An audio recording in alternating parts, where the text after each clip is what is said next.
Plato's Cave is produced by Muckraker Media. You can find out more at muckrakermedia.org.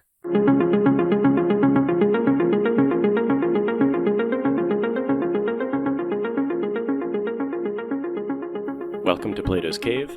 I'm Jordan Myers, and today we're going to take another step towards exiting the cave by speaking with the philosopher Bernardo Kastrup. Bernardo has a PhD in philosophy, focusing on ontology and philosophy of mind, and another PhD in computer engineering, where he focused on reconfigurable computing and artificial intelligence. As a scientist, Bernardo has worked for the European Organization for Nuclear Research, or CERN, and the Phillips Research Laboratories. And today we spoke about many very interesting things. This was a really intense but very interesting conversation. We spoke about the philosophical notion of idealism, how that influences views on consciousness, what matter or material is actually made of, critiques of panpsychism, and tackling different concerns about experience. This was an amazing dive into the philosophy of mind, that topic of philosophy. So without further introduction, I bring you my conversation with Bernardo Kastrup. So I guess to begin, first, thank you so much for taking the time to do this. Pleasure to be here. Glad you invited me. So you have two PhDs, one in philosophy and one in computer engineering. Yeah. Were those both from the same university, and which one came first? Computer engineering came first. They are not both from the same universities. The universities close by. The Netherlands has 3 heavyweight technical universities and 6 general universities, which include the humanities.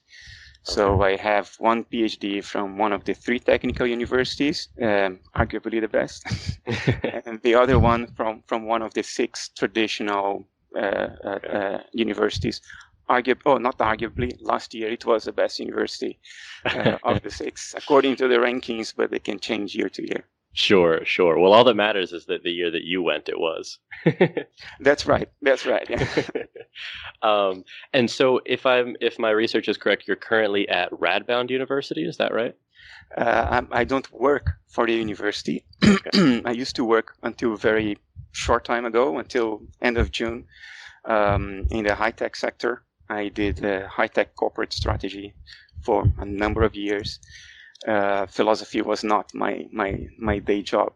I have left that life now. I have left my life as a high technology strategist, and I'm focusing now on starting up a new foundation whose aim is to promote metaphysical idealism as a rational, empirically grounded option for our metaphysical issues. I'm convinced it is the best story we have available today. So I'm now full-time on that. I have never been an academic. I have 2 PhDs, but I have never worked for academia. That's interesting. Did you go into the PhDs knowing that you didn't want to go back into academia? Yeah. Okay. Very interesting. Sorry, go ahead. No, I when I did my first PhD, I did it in parallel to a job as a researcher. So I was already in the private sector. I already had left CERN in Switzerland, which was a public organization, and I was already doing scientific research, but for the private sector. And I got my PhD in parallel with that, because I could use, say, 50% of... Sorry, there is an idiot who lives here up the road. That's and okay. Likes to do this now and then, and my windows are open because of the heat. My company allowed me to use half my research in a public thesis, so that helped. And the second PhD was also something I did in parallel to working. So I never even had the chance to think about working for academia, because I was already employed when I did both my PhDs. Yeah, that's just really interesting to hear that you did the engineering degree first and then philosophy, because I have an undergraduate degree in mechanical engineering, and I want to return to philosophy and get a PhD, but with the explicit aim to teach and return to academia after that. So I was just interested to hear your story there. Yeah, but I was never tempted to go to academia, to be honest with you. I prize my freedom. Even when I worked for the private sector, which I did for well over 20 years, nobody in the private sector cares what my metaphysical views are. Sure. So long as I make money for, come up with good products and make money for the company. Sure. So I prize that intellectual independence. I have always prized it. And I'm not saying that in academia you don't have intellectual independence. I think the reason you go to academia might be even for that reason. But I've seen enough going on that I thought, you know what, I don't need that, and I don't want that. I'm preserve my independence. Fair enough. So I want to get into your ideas about idealism with you, because I think that if I understand your works correctly, is sort of the basis for your views on consciousness as well, right? Well, yeah, these two things are actually one, consciousness and idealism. True. Idealism is the metaphysical view that the ground of all reality is phenomenal consciousness, not your phenomenal consciousness alone, not my alone, but a transpersonal view of experiential states or phenomenal states. That's the position of idealism. And then if that is the case, if phenomenal consciousness is that to which you reduce everything else, is that in terms of which you explain everything else, then my theory of consciousness is that consciousness is first. I don't need to explain it because it's that thing in terms of which I explain everything else. And that's not a disadvantage. Any theory of nature has to stop at some point and say, okay, this is given. I will explain everything else in terms of it, but this is given. Well, my given is consciousness. Therefore, I don't need to explain it. And this is legitimate as long as I succeed in explaining everything else in terms of it. That's what I was going to ask you is, in conversations with, friends of mine who have more of a materialist leaning, they will accuse, any sympathy with that sort of a view as, well, you're just taking it as an axiom, that the mental phenomenon is the base substance of reality. And so, obviously what you said is relevant because, well, they're just taking it as the assumption that it's not. Now, do you see, is there anything that we might do to sort of grant credence to either idea besides maybe something like logical consistency? Because presumably there's no evidence for either view, right? Oh, yeah. I would argue there is embarrassingly strong evidence from two completely different fields of human knowledge, neuroscience and foundations of physics. But I like the way you structured the question, because motivation number one is, even if no evidence could discriminate between metaphysical materialism and metaphysical idealism, even in the absence of any empirical discrimination, any empirical basis for discriminating between the two, I think idealism would still win hands down because it's more parsimonious, you postulate less ontological categories, it's certainly internally consistent, it wins on all the values. It's the ultimate in reductionism, because you reduce everything to one entity. Can you do that? If you succeed in doing that, it's a big thing. It's naturalist, because nobody's saying that there is a metacognitive God that decides how the world will go on. We are just saying that it's nature, right? Nature behaving according to certain patterns of regularities. It's just that from the first person perspective, there is something it is like to be nature. So I think we would still have a strong case, but as it happens, foundations of physics today, unless you believe in that ridiculous fairy tale that at every fraction of a second there are gazillion universes popping into existence, in which everything that can happen actually happens somewhere in this mushrooming gazillion of universes. Unless you believe that, experimentally we have refuted physical realism. Yes, there is a world out there in which we are all immersed, obviously, but whatever that world is, it is not constituted by defined physical entities that we can describe with defined quantities like mass, charge, position, momentum. Whatever it is not physical in that regard. We've defeated physical realism now in the field of foundations of physics, quantum physics. And that's why so many people are now saying, well, there are gazillion universes popping up into existence every Planck time. If anything defeats and defies and contradicts Occam's razor, it gotta got to be this, right? You cannot think of anything more unlikely than this. So people are taking that up because they prefer it due to cultural prejudice and habit. They prefer that to the alternative, which is, yes, there is a world out there, but it's not physical. It is mental, and physicality emerges on the screen of perception once our individual minds interact with that transpersonal mentality out there. This interaction is what we call measurement, and measurement is what brings physicality, objects with defined physical properties, into existence. So that's foundations of physics. There is also neuroscience. Sure. Just a couple questions about that. What do you kind of think about the response to that someone might have that says, just trying to formulate the words here, if you have to postulate that, there's only sort of, one reality, say, like there's not, like you said, these infinite number of infinitely expanding universes that are popping up into existence, right? Physical universes, sure. What about, the sort of question of, well, where is all of this mental activity happening, right? Like, where is it sort of, because I do understand that intuition to sort of question it on that basis, right? Like, if all this is happening, sort of where is it happening almost? Yeah, it's a cultural knee-jerk reaction. We are so used culturally to thinking about mind in terms of a derivative, secondary phenomenon that exists in something else or that is produced by something else, that when somebody like me comes up and says, you know what, reality out there are transpersonal experiential states. And then we start asking, well, but what generates those transpersonal experiential states? Where does that mind exist? That's the point. It doesn't exist anywhere. It's that wherein everything else exists. You cannot keep on telling, well, this exists in that and that exists in that other thing. You cannot keep on doing that forever. At some point you hit rock bottom.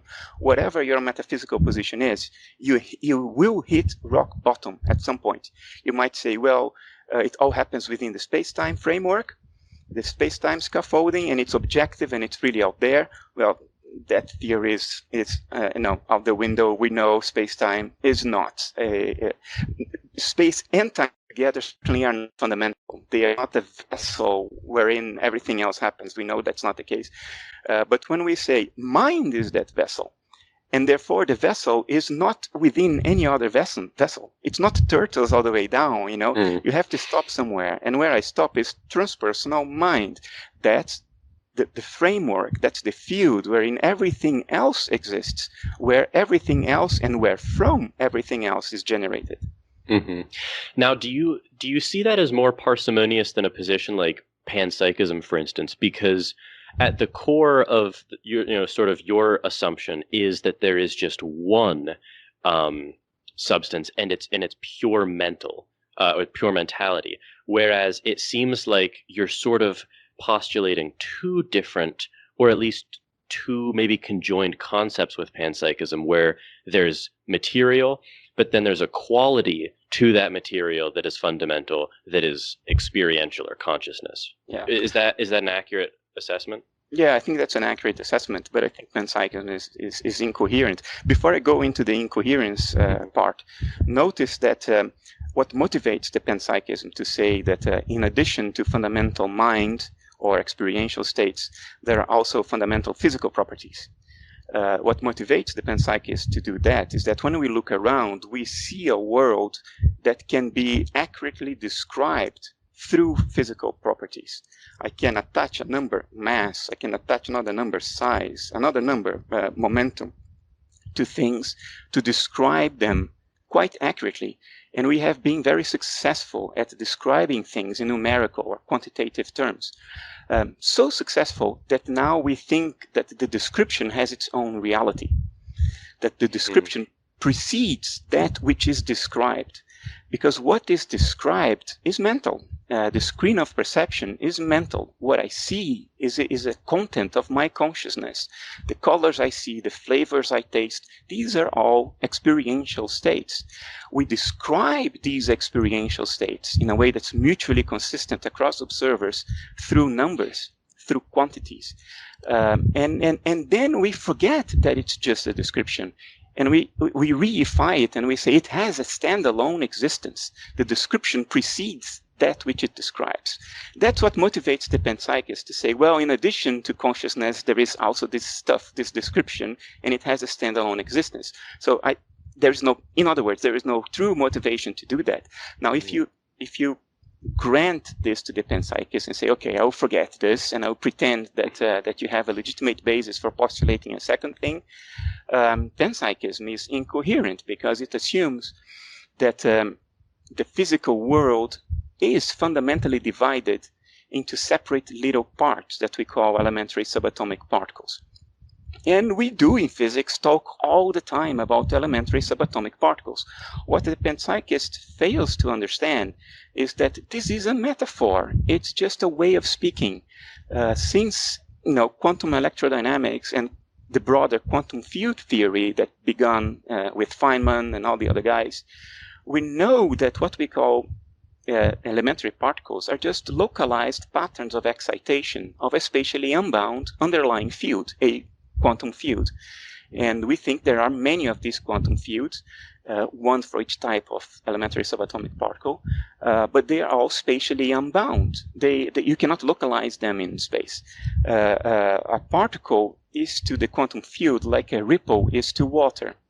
You can point at the ripple and you can say it has this height, it has this breadth, it has this speed, it goes in this direction. You can characterize the ripple in terms of physical quantities, but there is nothing to the ripple but the lake where it's rippling. If you remove the lake, there is no ripple. You can't take the ripple out of the lake.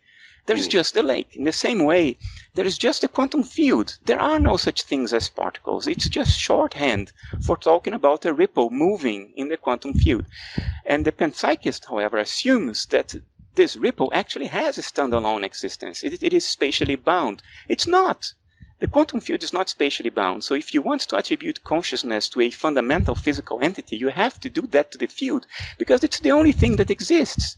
Just in the same way that it's only the lake that exists. The ripple is just a movement, a pattern of excitation of the lake. And if the panpsychist does that, the panpsychist cannot explain why we have individuated consciousness because he's attributing consciousness to the whole field. It's just that it makes, I honestly think that makes a lot of sense, but it is for some reason intuitively so strange to really consider that. And it must be, I guess it really must be the fact that we are so, we're so used to sort of attributing, like you said, properties to things that are sort of external to ourselves and extrinsic and objective. And it's just it's such a strange notion to consider that. But it's very difficult to even examine, let alone overcome, one's habitual assumptions that we inherit from culture. One of them is mind is derivative. The other one is the description has a standalone existence. Therefore, matter precedes that which it describes. There are if you pay attention to how many of these unexamined assumptions we are making all the time, it's horrifying. It's very, very strange and unsettling, honestly, for a lot of people, I think. What do you take as sort of the I'm trying to put myself in the framework of a materialist who wants to object to this, and what would you say to the objection that, well, since things are so observable and describable in repeating patterns, right? We have laws of nature, for instance. I could see people imagining that gives evidence for something like materialism, where no matter what we think of something, it's going to behave in the way that it's going to, independently of us. And that I could see people assuming that if idealism is true, then there's no rational basis to believe there's any consistency to matter. It's because we are anthropomorphizing idealism. We are implicitly, one of those unexamined assumptions, we are implicitly assuming that whenever we say it's mental, then it's like human mentality. And that's not at all what it said. What it said is that ontologically, the category of that existent is mental. It's the same category of my own mentality. But the behavior of my mentality has evolved on ecosystems on planet Earth over millions of years, and it has led to an unpredictable mind that reacts to its environment because it needs to survive. It can be highly emotional because, emotions lead to action a lot quicker than rational thinking, which is a layer of our thinking that evolved much later in our evolutionary history. And then we take all these attributes and properties and characteristics that evolved in the monkey, that monkey that evolved on planet Earth, and we say, well, this must be intrinsic to all possibilities when it comes to something mental. No, it's not. It's just us. We think like that. We are unpredictable. We are emotional. Crocodiles are not. Crocodiles are very highly predictable. You can predict exactly at what distance you need to be from them before they might react. You can predict exactly when they will leave the sun and go back to the shade. And they are very predictable animals because their mind operates instinctively. Many insects operate in very predictable ways. We have artificial intelligence algorithms today that emulate what ant colonies do, emulate their behavior. And it's very useful to solve complicated problems. Turns out ant colonies and other insect colonies are very intelligent, but it also reflects exactly their behavior. When it comes to lower instinctive animals, closer to the undifferentiated level of mind, things unfold quite predictably, instinctively, not in a premeditated, thought-through or emotional way. That's why many people think that insects are like robots. Why do you think there is this intuition? It's because they behave robotically according to certain patterns of behavior that are stable and predictable. Now, transpersonal mental states, mind at large, is even a lot more predictable than insects because they didn't evolve at all it didn't evolve at all in an ecosystem. It is that within which everything has evolved. It has had no reason to evolve the reactive patterns of thinking, feeling, and behaving that we have evolved. It does what it does because it is what it is, and it cannot be any different than what it is. So how do you see the connection then between the sort of transpersonal mind, the mind at large, as you called it, and then individual sort of localizations of mind? What's the connection there? There is a well-known phenomenon in psychiatry called dissociation. It has been known for many decades, at least since the second half of the 19th century. Until fairly recently, there was still some surviving polemic about it. People would say, these patients of extreme forms of dissociation that say they have multiple personalities that fight against each other for control of the body or for behaving in a certain way, they are lying. They want attention. They are attention seekers. There was questions like this until late in the 20th century, arguably until the first decade of the 21st century. But over the past 10 years, now we have neuroimaging. People can't fake certain things when it comes to patterns of brain activity that can be objectively measured. And we know that strong forms of dissociation do occur, and they do lead to co-consciousness, dissociated outer personalities within a single mind that become disjoint from one another. So we know that something like strong dissociation occurs in mental space because it occurs in humans. You can even talk to a former patient of dissociative identity disorder, and it's fantastic how they describe what it is like to be reintegrated and to remember the memories of each of those dissociated outers as your own, and to realize that actually it was you doing all of that all along. Any person, even without a hint of dissociation, undergoes a dissociative experience when we dream. When we have an ordinary dream, we identify with our dream avatar. But we think that we are separate and different from that part of our mind that is generating the rest of the dream. We think it's outside us. All those cars and buildings and trees and people walking around, they are not me. Only when you wake up, you realize, hey, it was me all along. I was doing everything. I was doing the avatar. I was doing the cars. I was doing the trees, and I was doing everything. But during the dream, we are dissociated from ourselves. So everybody has an intuition about what dissociation is and what it feels like to emerge from dissociation and realize it was you all along. My argument is something analogous to this happens at a universal level. And this one universal field of mentation that I like to reduce everything else to, because I'm an extreme reductionist, undergoes a dissociation-like process.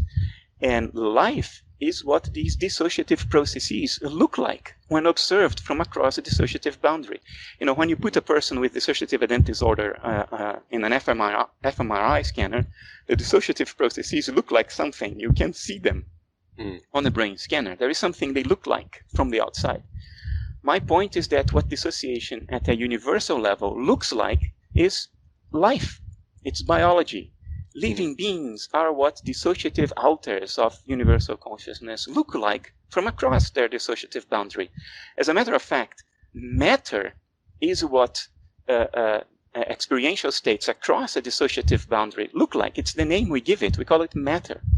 Because we have evolved to acquire information about the world beyond our dissociative boundary in a very compact and coded form that would favor survival as opposed to truth. And that's why the endogenous experiential states out there or in other people look to us like what we call matter. Atoms and force fields that behave in certain ways. So I guess that would be your response to answering, a question sort of like, well, if we're all, aspects of one mind at large, then why would we ever have different experiences? And it would be, due to that we're, different parts of one whole almost. It's a loose analogy. Yeah, if you are dissociated, you have different experiences. There is there's research done. Was it Harvard or Princeton? Well, anyway, if you look at my website, you will find it somewhere. They studied the dreams of patients of extreme forms of dissociative identity disorder, which is very nice because then you know that all the experiences are endogenous. They have nothing to do with an outside world. The dreams of dissociative patients are encapsulated mental worlds. And it turns out, and this is consistently observed, different dissociated personalities of the person experience the same dream from different points of view. And they can even see each other within the dream. So when they wake up, depending on which alter is talking to the therapist, the dream will be narrated from a different perspective. Wow. So we know that dissociated alters have different experiences in endogenous mental space. And that's all we need to say that the hypothesis I'm raising is not only plausible, there are instances of it in nature.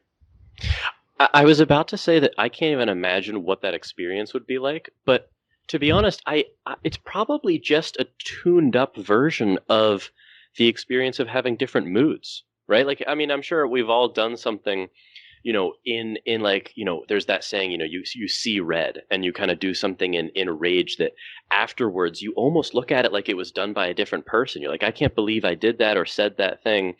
And I would imagine it's very similar to that, but just tuned up a bit.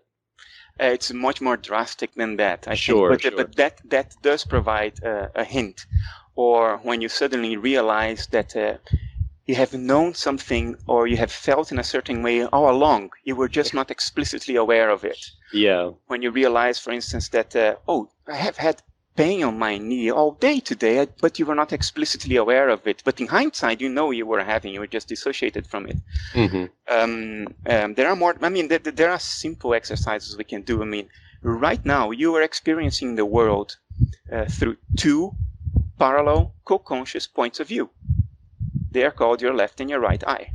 But if things are far enough, your mind will merge these points of view and they will look like one. But if you put your finger in front of your nose and you close one eye and open the other and you alternate, you see very clearly that what each eye sees of your finger is not available to the other. So there you have two disjoint points of view into experience in the same mind. The only thing is they are not dissociated.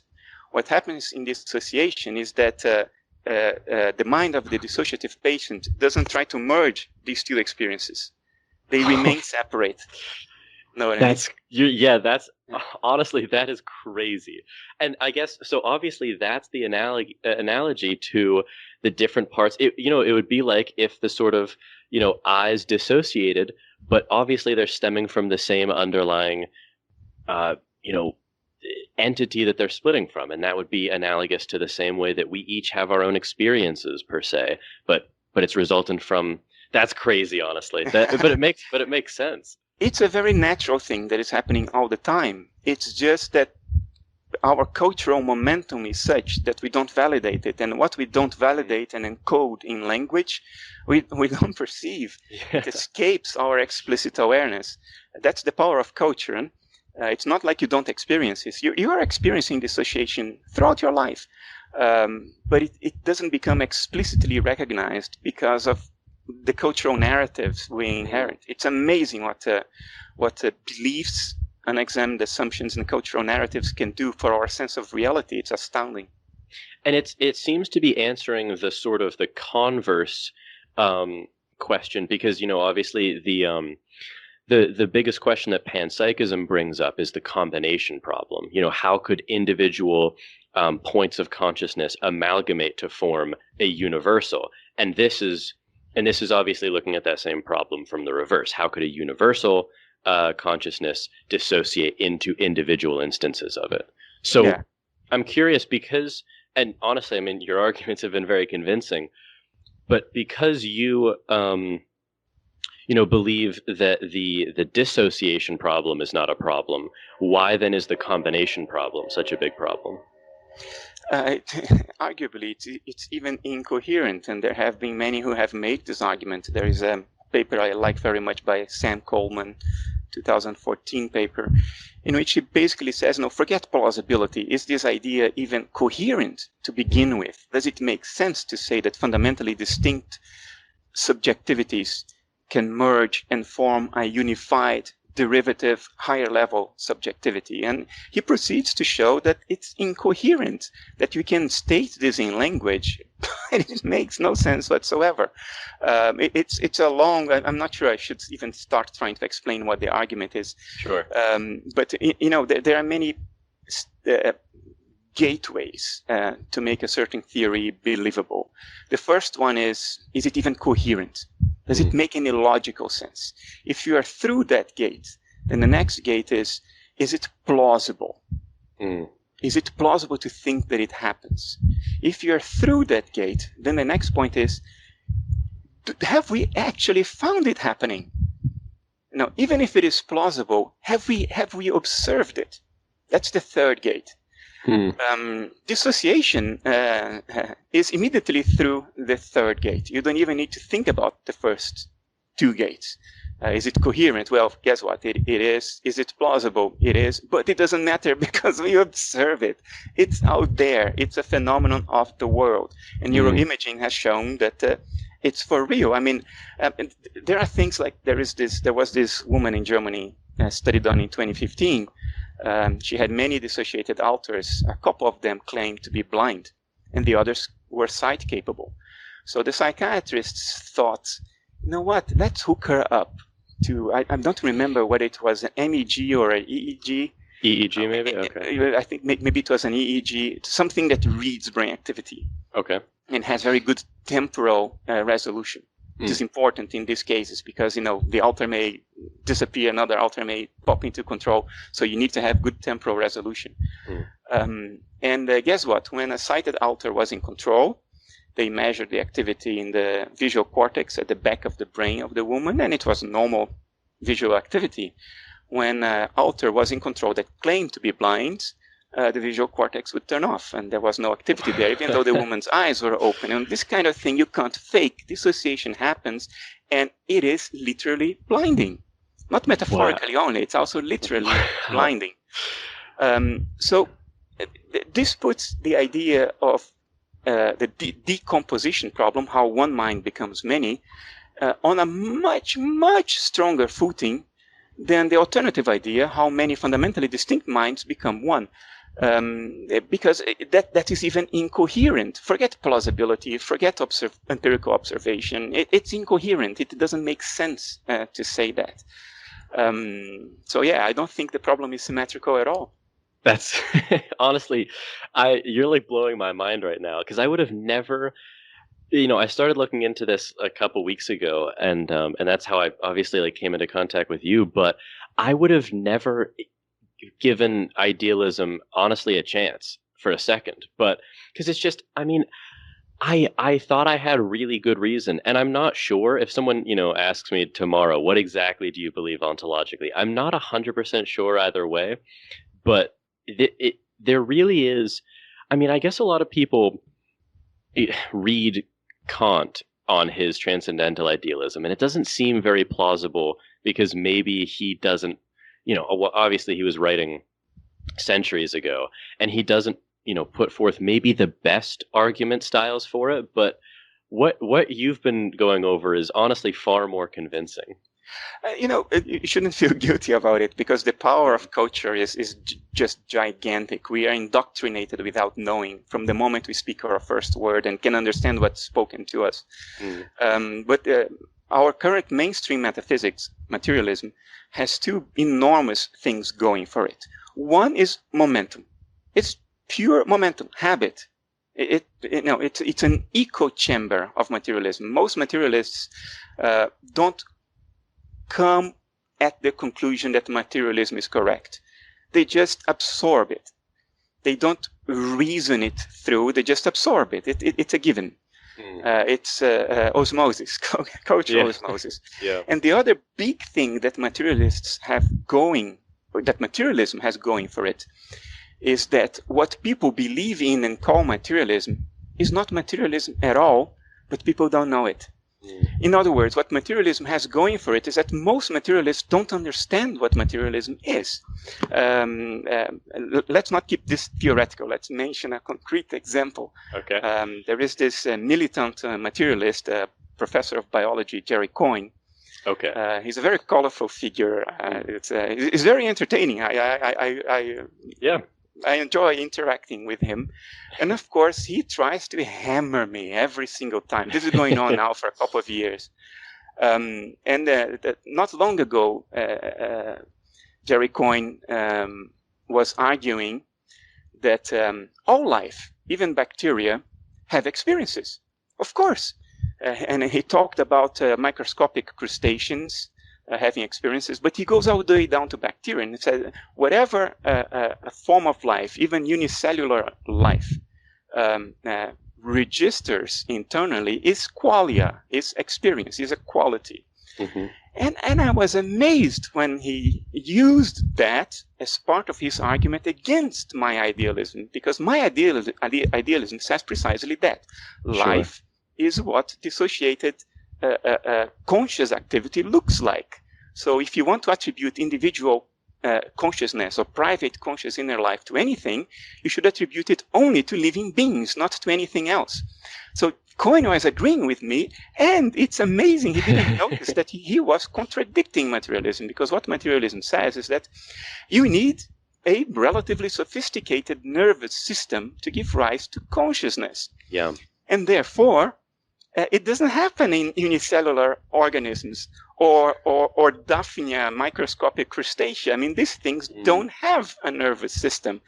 Materialism says that consciousness is an emergent property of fairly complex material organizations that we call nervous systems. But he was clueless that he was contradicting materialism. And I thought that was enormously entertaining and informational, so to say. Yeah. Most materialists would say what's out there has color, has sound, has flavor. The world beyond me has colors. Well, guess what? Materialism says that that's not the case. The world beyond you has no colors, has no melodies, has no flavors, has no textures, has nothing that can be described as a quality. All those qualities, all the colors you see, the world you see around you, they are all being generated inside your skull. The inner surface of your real skull is beyond the stars you see in the night sky, because the stars you see are qualities. They are generated by your brain inside your skull. Now, if people really understand that this is what materialism is saying the world that you have ever experienced in your life is unfolding entirely inside your head. What is really up there is completely abstract. the best you can say is that it's a set of mathematical equations, but it has no qualities. If people understood this, they would go like, oh, am I really a materialist? Because it is idealism that says the world of qualities you see out there is really out there. Those qualities, there are qualities out there, really. It is idealism that is intuitive, but our culture has managed to steal and swap these things. What people understand as materialism today and think plausible is actually idealism. If they understood materialism, they would go like, this is nuts. These people are saying that it's all happening inside my head. Of course it's not. Yes, it's not.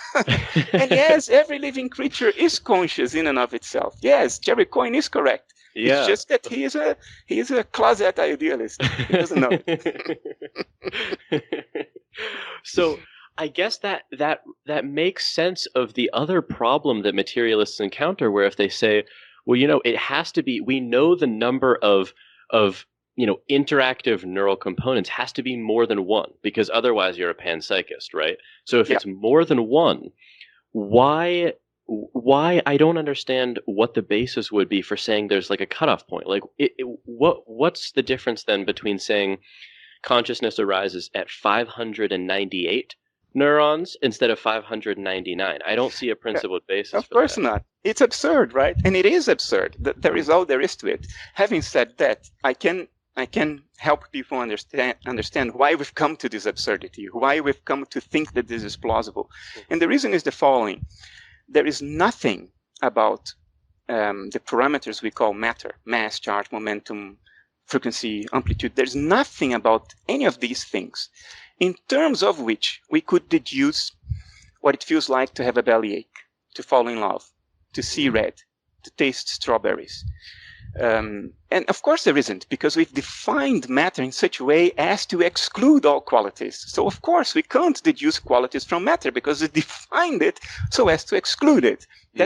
We replaced the reality with our description of reality, and we started believing that the description preceded that which it describes. Now, that's absurd, but that's how we ended up. Now, since we can't deduce any experience from any material arrangement, the only thing we can do is to hide the problem behind complexity. Because we have no clue, not even in principle, how this might work, we just say, well, if things get complicated enough, then somehow, in a way that I don't understand, magic happens and consciousness pops. This is literally what has happened. We do not understand how the brain, or any material arrangement for that matter, can possibly give rise to the qualities of experience. That's the hard problem of consciousness. Sure. So we just say, well, we don't understand it because the brain is so complex that we don't understand what it does. But one day we will understand it. And this day never comes. Because this is just an artifact of bad thinking. But in order to save an untenable metaphysics, we hide its obvious untenable problem behind a promissory note and complexity. That's what we do. Now, because if you slice a Daphnia crustacean, you can count the number of cells that are participating in its perceptual apparatus, you can't say that consciousness emerges from that. It's not complex enough. You can't hide the problem. There's no space to hide the problem. So you say, unlike what Jerry Coyne maintains, Daphnia crustaceans are not conscious. But the human brain is so darn complicated, and so are elephant brains and dolphin brains and gorilla brains, that some magic is happening there that we don't understand. It's hidden behind that complexity, and therefore materialism is still plausible. That's the level of, forgive me my English, the level of bullshit in our culture today, even and perhaps foremost in academia. And I guess it would really make sense. I'm sure maybe a lot of listeners are familiar with the Mary the Color Scientist thought experiment, where if you take a child and from birth you sort of keep her in this black and white room, and you alter her skin color to just be purely in black and white, right? Like there's no well, I guess there are colors. Version. You can say Mary was born colorblind. Oh, there are people who are born colorblind, so you can just do that. Sure. So Mary is born colorblind, and so for her whole life, she never sees the color red. But she becomes a neuroscientist and a biologist and a expert on color and the material correlates of color. And then the question is that according to, if she learns everything there is to know about the color red, the neuroscience of seeing the color red, the biology of seeing the color red, everything we could possibly imagine. Physics of the color red. Exactly. That she would know everything about, the color and presumably know what it looks like. But if we cured her color blindness and, she sees the color red for the first time, there is undoubtedly going to be some piece of knowledge, some experiential knowledge gained of what the color red actually looks like and actually is. And that seems to be a reductio ad absurdum of the materialist framework, because on their account, she wouldn't be learning anything because there's nothing else to know, right? Yeah, amazingly enough, there are people out there that maintain with a straight face that no, there would be nothing new Mary would learn about the color red the moment she actually saw the color red. That everything else she already knew, what the frequency is of the electromagnetic field that corresponds to the color red, how it's processed by your retina, your visual nerve, and your visual cortex. All of that would somehow convey to Mary all knowledge there is to have about what it is like to actually see the color red. There are people who defend this point of view with a straight face.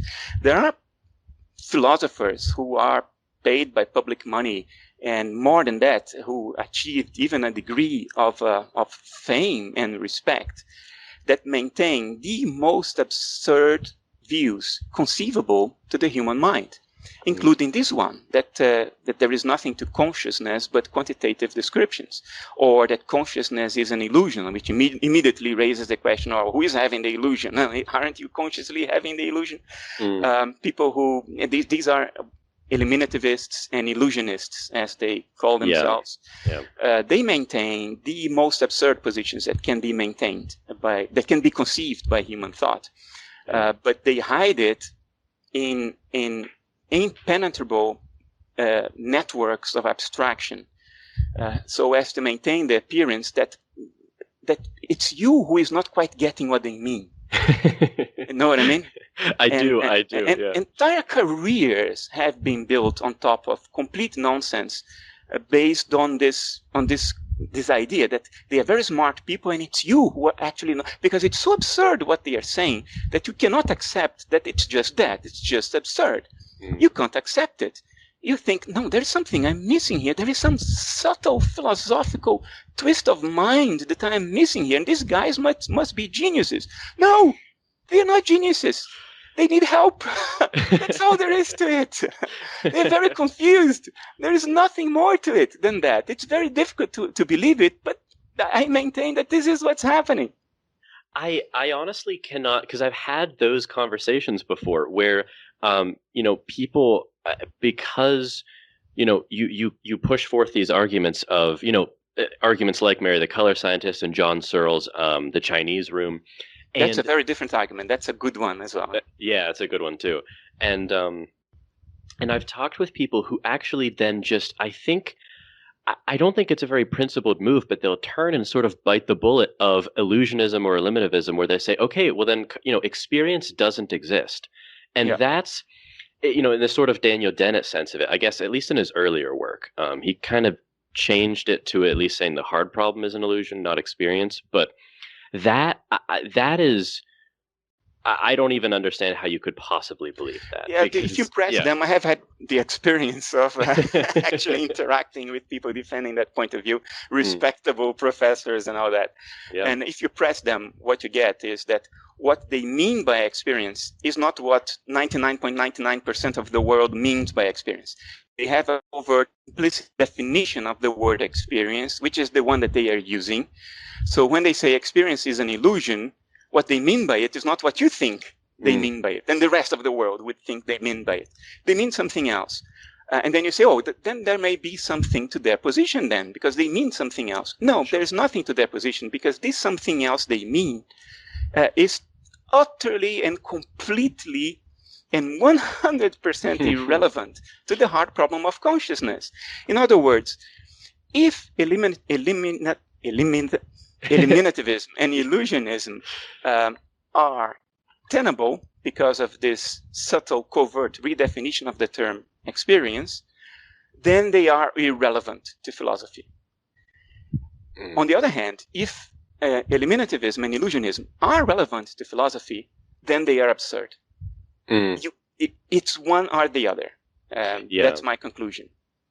And it just, I don't understand how you could even believe that, because it's, I mean, to deny like that seems to be obviously the one thing that we can't possibly doubt for a second, is that we have experience, right? Because you can know what the experience of something is like before you know absolutely anything about the physical correlates of it. It's nature's given. Yeah, but what they would say is what you think your experience is an illusion. That may be correct, but it's irrelevant as far as the heart problem is concerned. Because if you say that that's an illusion, then you still have the heart problem, because what is meant by experience in the heart problem are raw phenomenal states, and not what we think of phenomenal states. They are either irrelevant or they are nonsensical. There is nowhere else they can fall. I tend to think they're nonsensical more than irrelevant. Like, I don't even know. I don't think there is a coherent idea of what experience could be besides, I mean, the version put forth by Thomas Nagel, you used it earlier. What is it like to be something, right? Like, presumably I like the idea that he puts forth in his essay, What Is It Like to Be a Bat, about sort of trading places with different things, right? And how that experience would be different. And I've had conversations with people who apparently, and I don't know if this is like a dogmatic argumentative thing or if they really don't know what I'm talking about there, but deny that there is something that it's like to be even themselves. And I quite frankly can't even believe that. I just think that's like, Descartes said, if there's one thing that we're sure of, it is that we have an experience. There's something that it's like to be me, even if we're wrong about the details of every single part of it. The one thing that we can't be mistaken about is that there is something that it's like to be me. The lights are on. I'm having an experience. It's obvious. Yeah, and you can't doubt that. I don't understand how. Yeah. Yes, the thing is, these guys, committed eliminativists and illusionists, are not stupid. They're very intelligent. And that's precisely the problem. Because when you combine high intelligence with fundamentalist commitment to a certain metaphysics, you find, let me put it positively, amazingly creative ways to maintain the plausibility of that metaphysics you are already committed to. The human mind is, when it becomes invested in something, it's extraordinarily effective in finding ways to defend that something you're committed to preserving it. And this is what these guys are doing. They are highly intelligent, so they can come up with ridiculously tortuous ways of postponing confronting the obvious problem in a way that sounds plausible to each other, not to the rest of the world, sure. But they sound plausible to each other, in order to avoid having to confront the fact that the metaphysical position they are committed to is absurd. It's completely nonsensical. They will find a way to deceive themselves into thinking that there is still some room of plausibility to not give up on materialism altogether. Because they're very intelligent, and that's the problem. Yeah. So, okay, what about the final, I think kind of the final concern that I wanted to bring up to you is I could imagine, this question being raised then. So in your view of reality then, how does empiricism make any sense if there's no, matter to be empirically examining? Well, what we call matter certainly exists. By calling it matter, we are defining what it is, and that's where we go wrong. But the thing that motivates the use of the word matter, in other words, what appears on the screen of perception, obviously exists. We have perceptions. There is a world out there that we all inhabit. because you will describe that world in a way pretty consistent, or at least mutually consistent, with my description of the world I think to be living in. You will describe cars, trees, and buildings, and stars, and the moon, and I will describe them too. You will be experiencing them from a certain point of view, I from another. Maybe our true experiences may even be completely different. What you call blue may appear to you as something totally different than what I call blue. We can have inverted qualia, I don't know, but there is something out there that is grounding some level of consistency, that is maintaining a state independent of our inner state. Because when I park my car in my garage and I go up to sleep, the next morning when I come back without having experienced my car for 9 hours, guess what? It's still there. Still there, yeah. So something out there maintains the state of the world. I don't deny that. It's an empirical given too. What I deny is what we tell ourselves it is. When we tell ourselves it is something fundamentally outside and independent of mind as an ontological category, then I would say that's absurd. Now you're trying to replace reality with a description of reality and saying that reality itself arises from the description. But guess what? You need reality first in order to be able to describe it. So that's where things go wrong. That's where you face the hard problem of consciousness. That's where things become absurd. But there is something out there, and idealism doesn't deny that. Physics is going beyond what I would be ordinarily comfortable going. I go there now because physics is pushing that direction. Physics is saying that that's something out there isn't even physical. In other words, isn't even describable through a list of numbers. It is multivalent. It's more like what you experience when you are in doubt about doing something. You have these mutually contradictory thoughts, possibilities of action. They all coexist at the same time. What is out there is a superposition of probabilities. It's not a world of objects with defined form, position, and speed, momentum. So fine, physics is pushing me in that direction. So even physicality is not really out there. Physicality is a cocoon that surrounds me. And which arises because of my act of measurement, my act of interacting with the world. But if I were not here, and nobody were here, there would be no physicality whatsoever. But there would still be something. Maybe it's not physical, but there obviously is something out there that holds the state of the world when nobody's measuring it. Something that ensures that that our descriptions of our world are mutually consistent. And I would say that that's a thought. I'm using the word metaphorically because we define thoughts in terms of human thoughts, and what I'm referring to isn't human. Sure. But you can think of it as a universal thought, multivalent thought, not only ambivalent, but multivalent.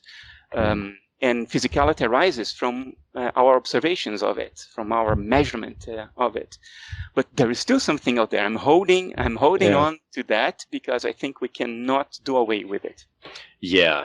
And I think that that's a really important thing to sort of to clarify, because I think that really absolves, or at least helps absolve the accusation of sort of weird, spooky religious metaphysics or woo-woo to this, that personally, I've been accused of in talking about experience in sort of non-scientifically reductionist terms, which I think is totally legitimate to do. Yeah. So we're just about to come up on the 1 hour mark. And unfortunately, I have a hard stop. But Bernardo, you've been extremely generous. And honestly, this has been one of the craziest and most enjoyable conversations I've had on this podcast. So thank you so much for that. It's been fun. Thanks for having me. It was a lot of fun. Yeah, thank you. Before we close out, just if you could tell people where they can find out more about your work. If they go to my website, bernardokastrup.com, Kastrup, K-A-S-T-R-U-P, everything is there. All my videos, books, essays, technical papers, theses, it's all in there. Excellent. Well, Bernardo, thank you so much again, and take care. Thanks a lot. Take care, man. Well, I hope you found that podcast as entertaining and valuable as I did. Like I said at the introduction, I really, really enjoyed that conversation. If you want to find out more about Bernardo or his work, of course, I will leave links in the description below. And if you want to support what I'm doing in this show, you can support me by going to patreon.com patreon.com/Jordan Myers. You can also help me in non-monetary ways by sharing this show on Twitter or on social media. You can rate the show on Apple Podcasts. You can like this video and subscribe on YouTube or on your RSS feed. You can discuss it on your own show, or you can connect me with guests or recommend topics to cover. And you can do both of those things and more by contacting me at platoscavepodcast@gmail.com. You can follow me on Twitter at Jordan_C_Myers. And of course, all the links for this will be in the description below. And of course, as always, thank you for listening and continue to keep struggling to escape the cave. Plato's Cave is produced by Muckraker Media. You can find out more at muckrakermedia.org.